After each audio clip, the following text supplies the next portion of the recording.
असते तर रुपयाचा किंवा सर्पाचा अध्यास त्यांना झालाच नसता. बरोबर.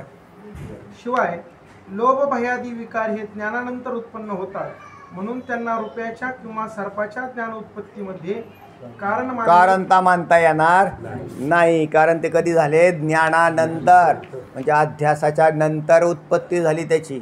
चला, अध्यास आधी झाला का लोभ आधी झाला? म्हणजे शुक्तीवर रजत भासला, लोभी माणसाला का व्हायना, मग तो उचला तर त्याला शुक्तीवर रजत आधी भासलं का लोभ झाला म्हणून रजत भासलं? आधी भासलं. म्हणून ज्ञान आधी आणि नंतर लोभ भय आधी, म्हणून ते अध्यासाला हेतू मानता येणार. हा मुद्दा प्रबल आहे. पुढे या प्रकारे करून प्रमात्याचे लोभ भयादी दोष अध्यास हेतू नाहीत हे सिद्ध झाले. ओके. त्याचप्रमाणे प्रमाण दोषही अध्यासास हेतू नाही. चला, आता तिसरा दोष राहिला तेवढा सांगतायत की प्रमाण दोष. प्रमाण दोष कोणाच्या ठिकाणी आहे?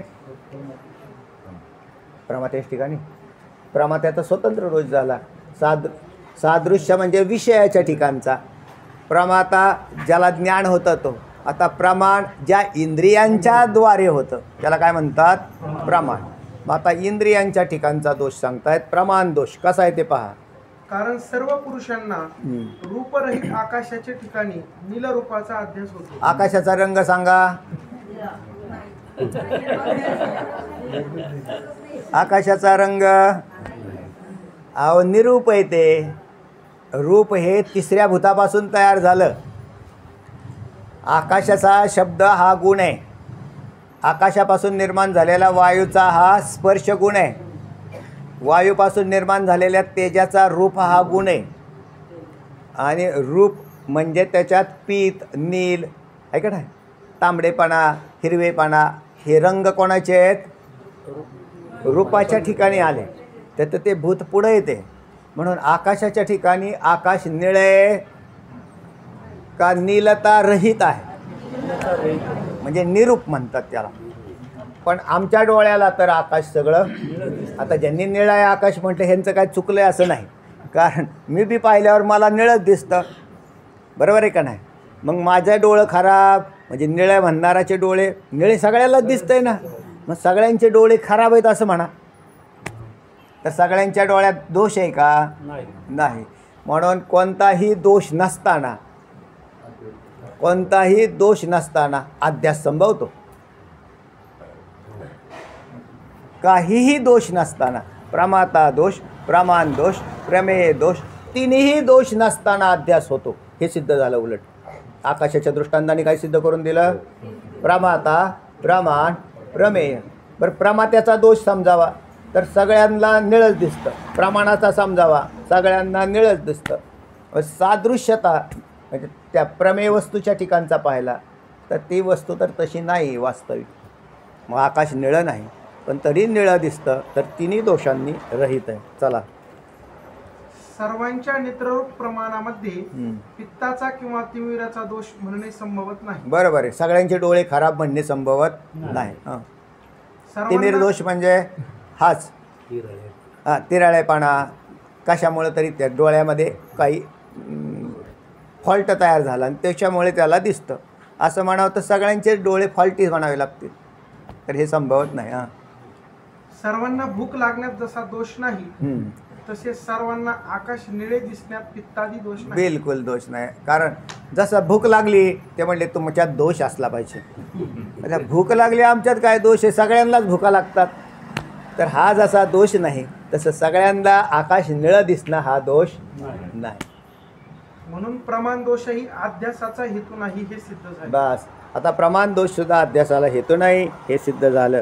ठीक आहे. आकाशाच्या ठिकाणी नीलतेचा जो अध्यास होतो त्यामध्ये सादृश्य दोषाचाच अभाव आहे असे नाही, तर प्रमाण दोषाचा व प्रमातृ दोषाचाही अभाव आहे. म्हणजे प्रमाण दोषाचा,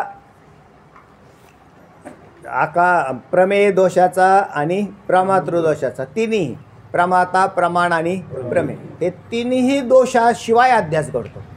प्रमात्याच्या ठिकाणी दोष आहे म्हणावं तर सगळ्यांना होतो. प्रमाणाच्या ठिकाणी दोष आहे म्हणावं तर सगळ्यांच्या डोळ्याला निळं दिसतं आहे.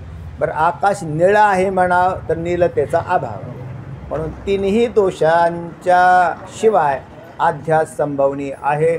याला सगळ्यात मोठं उदाहरण कोणतं असेल तर आकाशाचं आहे. तर तेव्हा एक काय सिद्ध झालं बरं आत्तापर्यंत काय उडवलं याचा? आता पहिल्यांदा सत्यवस्तू ज्ञानजन्य संस्कार हा मुद्दा उडवला होता. सजातीय वस्तू सांगून खोट्या पदार्थाच्या द्वारेही भ्रम उत्पत्ती होते असं सांगून पहिल्या मुद्द्याचं खंडन केलं होतं. आता प्रमाता, प्रमाण आणि प्रमेय या 3 दोषांच्या शिवाय अध्यास संभवनीय आहे असं म्हणजे असं सिद्ध झाल्यामुळं पूर्वपक्षाने निर्माण केले होते अध्यासाची सामुग्री संभवत नाही, तर अध्यासाची सामुग्रीची गरजच नाही असं वेदांतांनी सिद्ध करून दिलं.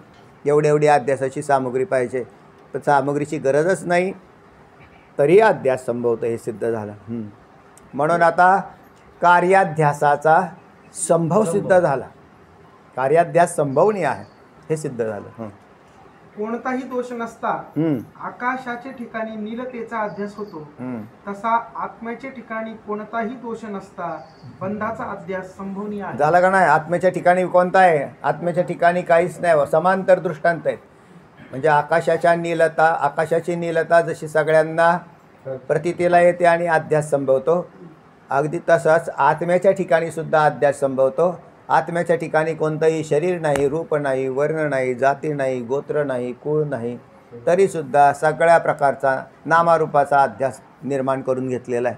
तर तेव्हा हा अध्यास असा संभवतो. मुद्दा सिद्ध झाला. पुढे या दोघांचा विचार संक्षेप शारीरिक दोषांचा. या दोघांचा विचार तुमच्या दोघांचा आहे का?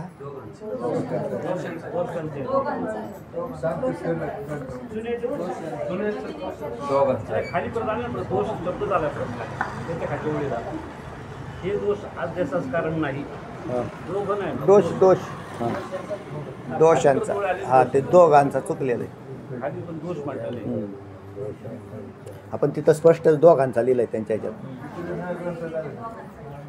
तर या दोषांचा विचार असं पाहिजे.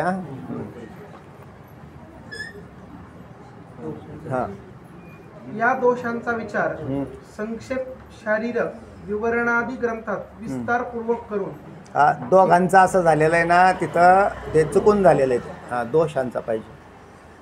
या दोषांचा विचार संक्षेप शारीरिक म्हणजेच ब्रह्मसूत्र. संक्षेप शारीरिक म्हणजे तर त्याच्यामध्ये विवरण प्रकाशात्मा यांनी निर्माण केलेलं ब्रह्मसूत्र. कोणी लिखाण केलं? ब्रह्मसूत्र व्यास महर्षी. त्याच्यावर टीका आचार्यांची आहेत. तर त्याच्यानंतर हा विवरण ग्रंथ प्रकाशात्मा. तर त्या ग्रंथामध्ये विस्तारपूर्वक केलेला आहे. कोणाला फारच पटत नसेल बुद्धीला तर त्यांनी त्या ग्रंथाचं अध्ययन करावं. चला, म्हणजे त्याची अजून जास्त अभ्यासाची खोल्या घेतलेल्या आहेत बुवा. कारण एका मुद्द्यावर मोठे मोठे ग्रंथ तयार झाले, खंडन खाद्यादी, आणि त्याच्यामध्ये पुष्कळ. कारण हा मुख्यच मुद्दा आहे. या मुद्द्याचं जर खंडन झालं तर जगत वादामध्ये मिथ्या ठरलं, आणि मिथ्या जगताची निवृत्ती ही म्हणजे मिथ्या पदार्थाची निवृत्ती ही ब्रह्मज्ञानाशिवाय होणार नाही, म्हणजे अधिष्ठान ज्ञानाशिवाय होणार नाही हे सिद्ध झालं. म्हणून मोक्ष हा ब्रह्मज्ञानाशिवाय प्राप्तच होत नाही हे सिद्ध झालं. कर्माने मोक्ष होत नाही, उपासनेने मोक्ष होत नाही. आणि मग म्हणजे कशाला सांगितलं? तुम्हीच म्हणत होते आत्ता नामस्मरण करा, नामस्मरण करा. नामस्मरण तत्त्वज्ञान आहे का उपासनेच्या अखत्यारीत आहे? उपासना आहे. मग नामस्मरण उपासना झाली का नाही? म्हणजे नामस्मरण म्हणजे वाणीने केलं, वैखरी वाणीने. तिन्ही प्रकार परापश्चंती मध्यमा वैखरी. त्याच्यात कर्मही घडलं, म्हणजे एक मानसिक कर्मही आलं. उपासना ही मानसिक कर्म आहे. मग ह्याने मोक्ष होईल का? तर तुम्हाला सुरुवातीला पहिल्या तरंगाचाच शिकवलं आम्ही की चित्तातला जर मल जायचा असेल, पाप, तर नामस्मरणाने जाईल. दुसरे काही साधनाची गरज नाही. म्हणजे नामस्मरण करायला गेलं, चित्तातलं पाप असू द्या किती बी, त्या वाल्या कोळ्याचं गेलं आपलं किती काही, तेव्हा नामस्मरणाने जाईल. पाप गेल्याशिवाय चित्त स्थिर होत नाही. म्हणजे विक्षेपसुद्धा नामस्मरणाने जातो. कारण हां, बोलावा विठ्ठल, पहावा विठ्ठल, करावा विठ्ठल, जीवभाव येणे सोसे म्हण झाले हवं बरी. त्याच्यामध्ये 3 दोष दिले तुकोबरायांनी. बोलावा विठ्ठल, बोला विठ्ठलीला का कर्मेंद्रियाने, वैखरी वाणीचा विषय आला आहे ना. हां, म्हणजे पापाचा नाश. पहावा विठ्ठल, भक्ती म्हणजे उपासना, म्हणजे विक्षेप दोषाचा नाश. आणि करावा विठ्ठल म्हणजे जीव ब्रह्म ऐक्य ज्ञान. विठ्ठल हाच ब्रह्म आहे असं तुकोबरायांनी सांगितलं. आणि तुम्ही कोण आहात? ब्रह्मच आहात. हो, जीव हा ब्रह्मरूप आहे. म्हणून तुकोबरायांनी बी संगती बरोबर दिलेली आहे. पण त्याला अधिकारी वरचे सापडत नाहीत म्हणून भक्तीचा विषय जास्त सांगितला. तुकोबरायांनी काय केला? भक्तीचा विषय जास्त दिला. ते म्हणजे भक्ती करा, दुसरं काय करू नका. ज्या दिवशी होईल ज्ञान त्या दिवशी होईलच. पण अधिकार वाढवत नेला घेऊन जावा लागतो आपल्याला. ज्याचा अधिकार उंच नसतो त्याला उंच साधनापासूनचा म्हणावा तेवढा फायदा होत नाही. पण जर केली तर वाया जात नाही. म्हणून त्याच्या वाया नाही जाणार काही, तर त्याच्या अधिक लाभाला प्राप्त होऊन जाईल. चला काय म्हणतात? या दोषांचा विचार संक्षेप शारीरिक निवरणादी ग्रंथात विस्तारपूर्वक करून हे दोष अध्यासास कारण नाही असे सिद्ध केले आहे. तर तिथे त्या ठिकाणी केलेलं आहे म्हणतात. विस्तार भयास्तव त्याचे वर्णन ग्रंथ विस्तार भयास्तव. ग्रंथ जर सांगत बसलो असतो आता तो विषय तर आणखीन विषय लांबला असता. म्हणून विषय लांबायला नको. आणि मुद्दा कळाला म्हणजे बाद झाला. आणखी मुद्देसूद तेवढंच कळालं बाद झालं. 3 दोष अध्यासाला कारण एवढं जरी कळालं संतोष महाराज तरी पुष्कळ. 3 दोष अध्यासाला कारण नाही. सजातीय वस्तू ज्ञानजन्य संस्कार अध्यासाला कारण. सजातीय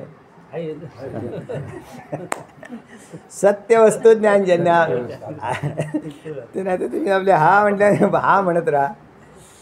चला तर त्या एवढा विषय झाल्याने कोणता मुद्दा सिद्ध झाला आपला? कार्याध्यासाचा संभव आहे. कार्याध्यास घडणार आहे आणि कार्याध्यास सिद्ध झाला. कार्याध्यास झाला ना, मग अध्यास सिद्ध झाला की ज्ञान आलंच आणि कर्म गेले. ते कर्माने मोक्ष असा होईल तसा होईल, नित्यनैमित्तिक कर्म अशी करा तशी करा. ऐकलं ठीक आहे, आम्ही ऐकून घेतलं तुझं की पण कर्माने मोक्ष होत नाही.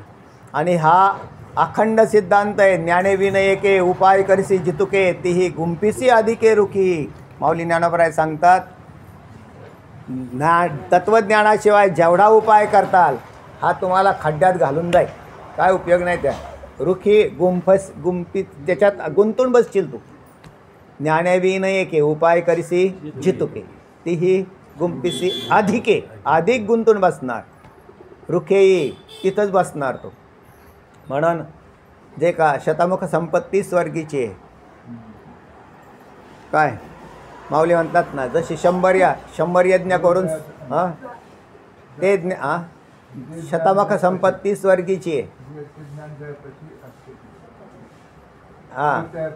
हां बरोबर आहे.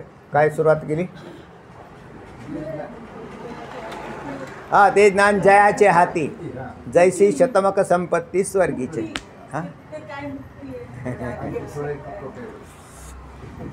तर 100 यज्ञ करून जसं स्वर्गाला जाता येईल है ना, 100 यज्ञ करून स्वर्गाला, तसा ज्याने ज्ञान हस्तगत केलं तोच मोक्षाला जातो.